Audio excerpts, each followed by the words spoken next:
Bonjour, alors Jean-Luc Reichmann fait partie des animateurs préférés des Français. Ouais, c'est mérité, c'est vrai c'est un bon animateur, il est sympa, etc. Sauf qu'il a des travers. Eh oui, des travers, et même des travers de porc.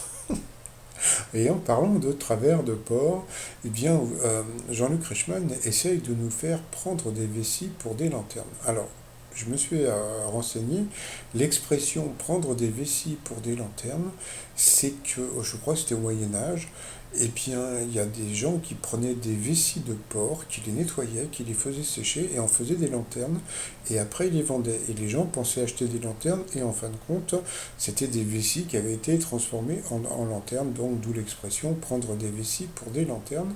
Et en parlant de prendre des vessies pour des lanternes, eh bien Jean-Luc Reichmann essaye de nous vendre Stéphane comme un grand maître de midi. Bon, alors moi personnellement je n'ai rien contre Stéphane, sauf que je suis désolé, je n'ai aucune, mais vraiment aucune émotion quand je le vois gagner 20 000 balles ou 10 000 balles ou une vitrine. Je n'ai aucune émotion. Je suis désolé pour lui, mais je n'ai aucune émotion.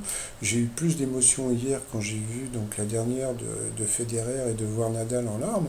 Mais je suis désolé par rapport au maître de midi. Alors là, bon, alors il nous dit oui, c'est un ouvrier, il se réveille à 2 heures du matin. Bon, j'ai été ouvrier quand j'étais gamin, mon père était ouvrier et mon grand-père était ouvrier. Bon, il faisait même les 3-8, etc., etc.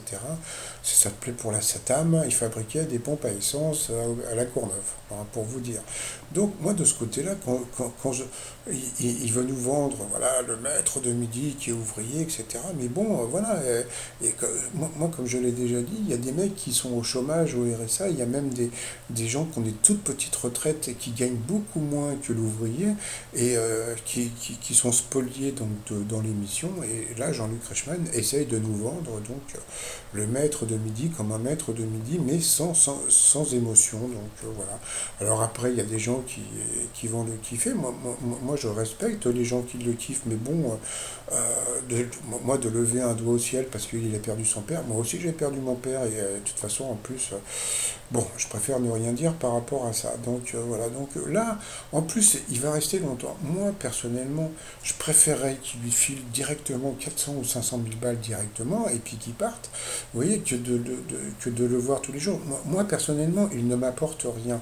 Voilà, je le trouve bon, voilà, il m'apporte rien. Donc heureusement qu'il y a des candidats, heureusement que Z et Jean-Luc Reichmann sont là pour l'ambiance, mais franchement, voilà quoi. Donc bon, puis alors plus hier, le comble du ridicule, c'est quand tu vois la femme du maître de midi qui est en train de croiser les doigts pour qu'il gagne la vitrine et qu'à la fin il lui pose une question de bébé, hein, sur Elie Medeiros, Marie en passant. Voilà quoi. Mais bon, alors qu'en pense Jean-Luc Reichmann? Bah pour l'instant Jean-Luc Reichmann il s'en balait, il s'en fout, hein.